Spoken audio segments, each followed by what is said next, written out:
Sejam bem-vindos à nossa segunda aula, onde nós falaremos aqui a respeito das teorias sobre os batistas.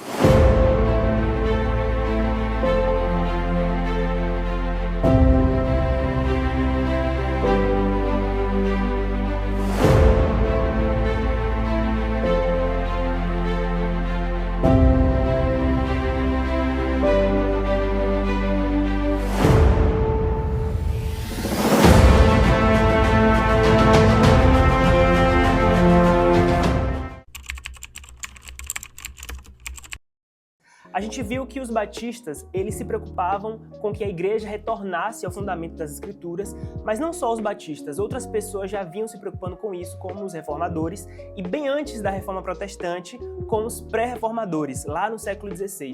Todos eles queriam trazer a igreja para o centro da palavra de Deus, como era na igreja primitiva, onde eles tinham ali os relatos dos apóstolos e eles perseveravam nessa doutrina. Então, com o passar do tempo, a igreja ela foi se perdendo até voltar para o padrão que nós temos hoje de ter o acesso à palavra de Deus. Bom, então quando nós pegamos a história desse grupo, que são os batistas, nós vemos que eles tinham uma preocupação de lutar contra o legalismo, que era ainda muito forte no século XVII, com a igreja e tudo que as pessoas tinham que enfrentar pelo fato de estarem naquela localidade e automaticamente pertencerem à igreja católica. Então existem basicamente 3 linhas a respeito disso, e eu vou falar aqui sobre a primeira delas, que é sobre a teoria JJJ, que significa as iniciais João, Jesus e Jordão. Bom, essa teoria fala a respeito de que nós viemos através de uma linha de sucessão de João Batista lá no Novo Testamento até os dias atuais.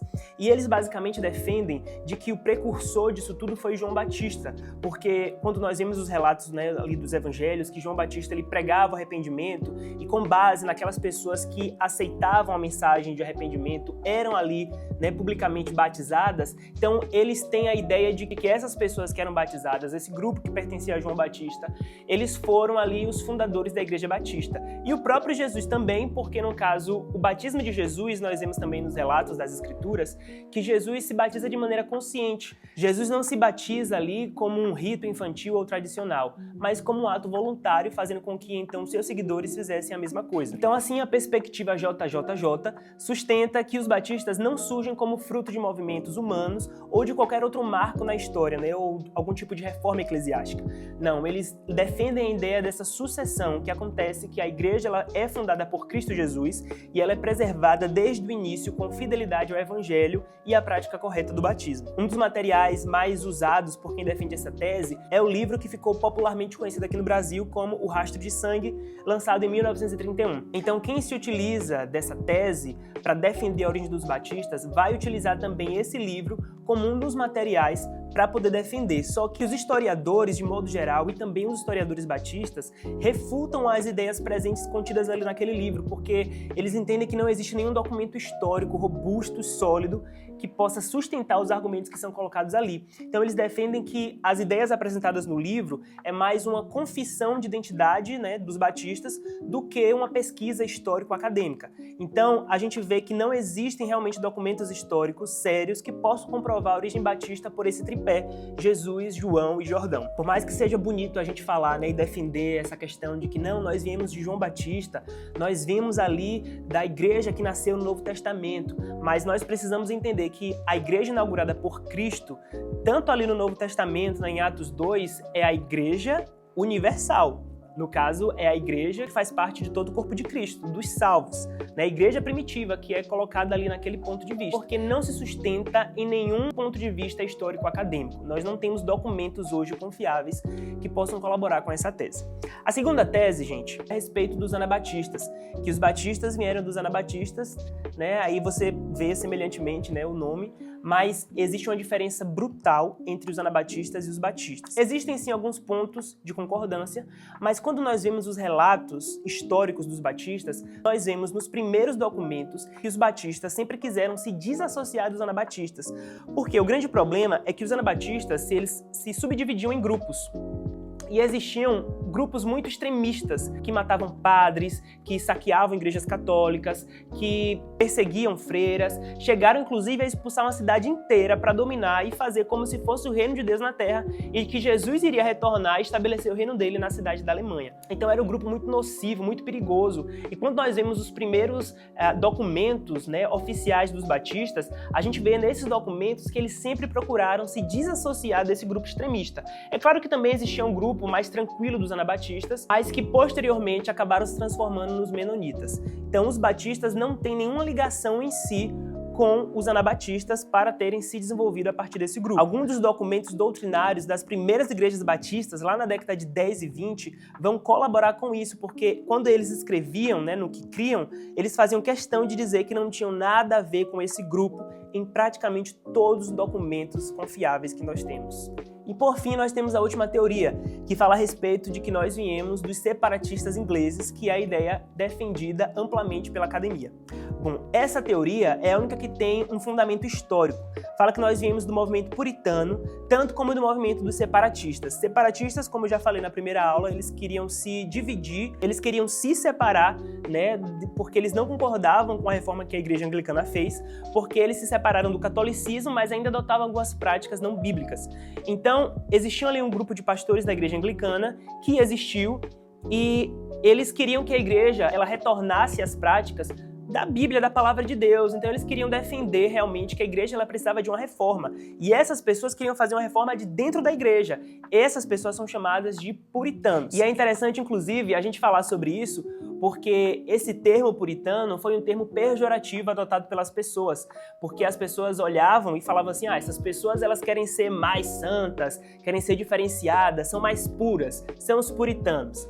E por fim tem também os separatistas. Os separatistas eles vão ainda mais longe do que os puritanos, porque os puritanos eles queriam fazer uma reforma dentro da igreja. Os separatistas olham para aquilo tudo e falam assim, gente, isso não tem reforma, não tem jeito, a gente precisa se separar, a gente precisa construir uma outra igreja, uma outra comunidade de fé, onde existam ali pessoas salvas, pessoas que foram transformadas por Cristo e queiram e decidam então por livre e espontânea vontade a viver o verdadeiro evangelho. E aí nós vemos que dois grupos acabam se destacando na origem dos batistas, conforme essa teoria, né, dos separatistas ingleses, que são os batistas gerais e os batistas particulares. A gente tem essa diferenciação porque, apesar de todos concordarem com o que as escrituras falavam a respeito do batismo e a respeito da fé em Jesus, existiam alguns pontos de convergência relacionados às doutrinas da graça. E o ponto que eles não concordavam era sobre a expiação limitada e a expiação geral. A gente precisa abrir um parênteses aqui para poder explicar um pouco de maneira mais detalhada o que significa isso. A expiação limitada significa que aquelas pessoas que seguem essa linha, elas creem que a morte de Jesus ela foi eficiente para salvar todos os eleitos de Deus, ou seja, aquelas pessoas que foram chamadas pelo Senhor muito antes de nascerem, e esse chamado não tem nada a ver com a resposta do homem, é por intermédio do Espírito Santo de Deus, com base na onisciência de Deus, com base na escolha direta de Deus. O homem não tem participação alguma a não ser receber esse chamado. Então eles creem que a expiação limitada é eficiente para salvar esse grupo de pessoas. E por fim nós temos também a expiação geral, que diz que Jesus morreu por todas as pessoas e você precisa aceitar Jesus, você precisa receber o evangelho para que você seja salvo.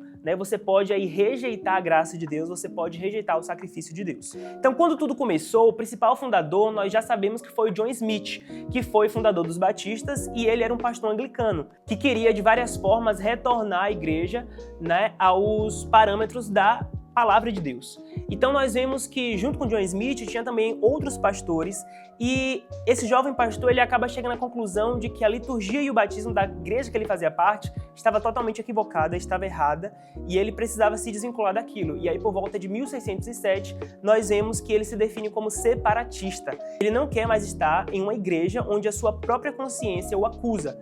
Então a partir disso nós vemos que algumas pessoas se unem a ele. Os historiadores apontam que foi cerca de 70 pessoas que se desvinculam dessa igreja que ele fazia parte, a igreja anglicana, e agora assumem com John Smith uma outra comunidade. Mas só foi em 1609 que ele para e fala assim, rapaz, nós nos separamos da igreja, nós estamos aqui em uma nova comunidade, mas eu acredito que o batismo que eu tive, que foi ainda quando eu era criança, não é válido. Porque eu não cria em Cristo, eu não tinha consciência para crer em Cristo. Então o que é que ele faz? Ele quer se batizar novamente. Mas como não tinha nenhum pastor batista naquela época, alguém que era autoridade sobre ele, ele faz o quê? Ele se auto-batiza. E além dele se auto-batizar, ele vai batizar as outras pessoas da sua comunidade. E isso gerou um pouco de polêmica ao longo da história, porque esse auto-batismo, a gente vai ver um pouco mais à frente, que para algumas pessoas ele não foi válido. Mas quando a gente para pensar, a gente entende essa questão do auto-batismo porque não tinha realmente nenhuma autoridade eclesiástica que era colocada sobre ele. Então ele batiza e ele vai batizar também as outras 70 pessoas. Não tem muito o que ser feito nesse caso. Mas com o tempo, os historiadores começaram a perceber uma inconstância muito grande de John Smith. É tanto que, apesar dele ser o fundador da Igreja Batista, ele não morre sendo batista. E aí a gente vai ver um pouco tempo depois que ele foi muito influenciado por um grupo holandês chamado de os Waterlands. E esse grupo, eles vinham dos anabatistas. E eles vão para a Holanda e lá ele é convencido de fato que, olha, esse autobatismo que você fez, meu camarada, ele não é válido, ele não é bíblico, ele não é certo. Então nós precisamos te batizar. E aí ele é convencido por essas pessoas e ele aceita ser batizado. Mas dentro daquela comunidade que ele liderava, algumas pessoas não concordavam com isso. Tanto é que o outro líder também, o Thomas, também não concorda. Então a gente vai ver uma divisão acontecendo. As pessoas que são rebatizadas ficam com o John e as pessoas que entendem que, olha, o batismo que nós realizamos ali é válido, é bíblico, é coerente, seguem o Thomas. Então eles se desligam, o John Smith ele continua lá e vira um dos Waterlands e morre sendo um menonita. Os que voltam para a Inglaterra era um grupo muito pequeno e esses foram considerados os primeiros batistas da história. E era uma congregação arminiana, pequena, que deu origem, inclusive, aos batistas gerais. Então, os batistas gerais, eles vão defender, eles vão crer que Jesus ele morreu por todos, e não só os eleitos que criam nele. Jesus morre pelo mundo inteiro e, a partir disso, você pode aceitar o sacrifício ou rejeitar o sacrifício. E, por outro lado, nós temos os batistas particulares, que aqui vinham de uma linhagem mais calvinista, que acreditavam que a expiação era limitada, porque criam que a eficácia da morte de Cristo na cruz seria aplicada na vida apenas das pessoas que se convertessem de fato. E aí o pastor Wilson Porte, que é um pastor batista e escritor, ele fala que durante esse período, os batistas particulares começaram a evangelizar para que as pessoas fossem alcançadas, porque criam que Deus salvaria os eleitos através da pregação do evangelho. E essa seria a razão com que todo movimento de missões moderno nasce do movimento batista particular. Os batistas gerais, por sua vez, eles não fizeram isso. Mas é bom a gente lembrar que eles criam no evangelho, eles evangelizavam, mas eles não tinham uma estrutura robusta como os batistas particulares fizeram. Então fica claro aqui até esse ponto, do surgimento dos batistas, que vem dos separatistas ingleses, que se subdividem entre os batistas gerais e os batistas particulares. Ok? Vamos dar sequência. Tem muita gente que acha que os batistas surgiram apenas pela prática da imersão, como se esse fosse o ponto principal. Mas naquela época, quando os primeiros batistas surgiram, o ponto principal não era a imersão, não era a fusão, o ponto principal era a profissão de fé. Eles queriam defender que para a pessoa se batizar, primeiro ela deveria passar por uma profissão de fé. Todos os documentos oficiais vão relatar isso. As pessoas chegavam na comunidade e eles queriam saber, eles queriam perguntar, olha, seu batismo ele aconteceu antes da sua profissão de fé ou depois? Porque se fosse antes, não era um batismo válido. Porque eles pensavam assim, como é que você vai se batizar sem passar por uma profissão de fé, sem conhecer o Deus que você vai estar servindo a partir de agora? Então, assim, eles defendiam essa questão de que você precisava ser batizado com a consciência de que você era um filho de Deus, que foi perdoado através do sacrifício de Cristo, passar pelo que hoje nós chamamos de uma escola de novos decididos. Em estudos da história mesmo, da igreja, a gente vê que a fusão só vai ganhar espaço em muitos lugares por conta da praticidade e a aspersão só no século IX, que vai encontrar ali o seu lugar, lá em Roma, e o batismo infantil posteriormente vem. Então a gente precisa traçar uma linha aqui do tempo para poder entender que durante todo esse percurso nós tivemos também uma confissão de fé para poder organizar e estabelecer quais são as doutrinas principais que os batistas creem. Então, em 1609 nós vemos a primeira fundação da Igreja Batista Moderna e em 1644 nós temos a nossa primeira confissão de fé, que aconteceu na Inglaterra e que foi definida pelos batistas particulares. E eles afirmavam o credo batismo, a autonomia da igreja local e a expiação limitada. E nós temos também depois a nossa segunda confissão de fé, que foi colocada em 1689 e foi muito influenciada pela Confissão de Fé de Westminster. E aí talvez você pode se perguntar, mas pastor, e os batistas gerais, eles não participaram disso? Bom, os batistas gerais, lá no século XVII, também produziram algumas confissões, como a de 1660 e a de 1678. Então, tinha muita coisa parecida entre os batistas particulares e os gerais, afinal de contas, todos eram batistas. E o documento que nós temos hoje é a Declaração Doutrinária da Convenção Batista Brasileira, que foi atualizada lá em 86. E esse é o texto oficial que rege a fé e a prática das igrejas que são filiadas a essa convenção. E ela não vai se declarar nem calvinista nem arminiana de forma explícita. Ela prefere uma linguagem mais genérica, como a salvação é oferecida gratuitamente por Deus e a todos os homens, e a eleição é uma escolha graciosa de Deus, como afirma realmente a eleição, mas sem detalhar se é condicional ou incondicional. Então, assim, a declaração ela mistura elementos que podem ser lidos tanto por um calvinista como por um arminiano, e ela vai evitar entrar em polêmicas de soteriologia. A nível mundial, quem fala oficialmente em nome dos batistas é a Aliança Batista Mundial, que foi fundada lá em 1905, que reúne convenções batistas de mais de 120 países, inclusive a CBB aqui do Brasil. E a Confissão de Fé da Aliança Batista Mundial, que foi adotada lá em 1963, ela, assim como a brasileira, ela prefere enfatizar pontos mais centrais, como Cristo, Bíblia, batismo de crentes e a igreja local, e deixar as questões mais polêmicas para cada convenção ou igreja, já que ambas fazem parte da nossa história.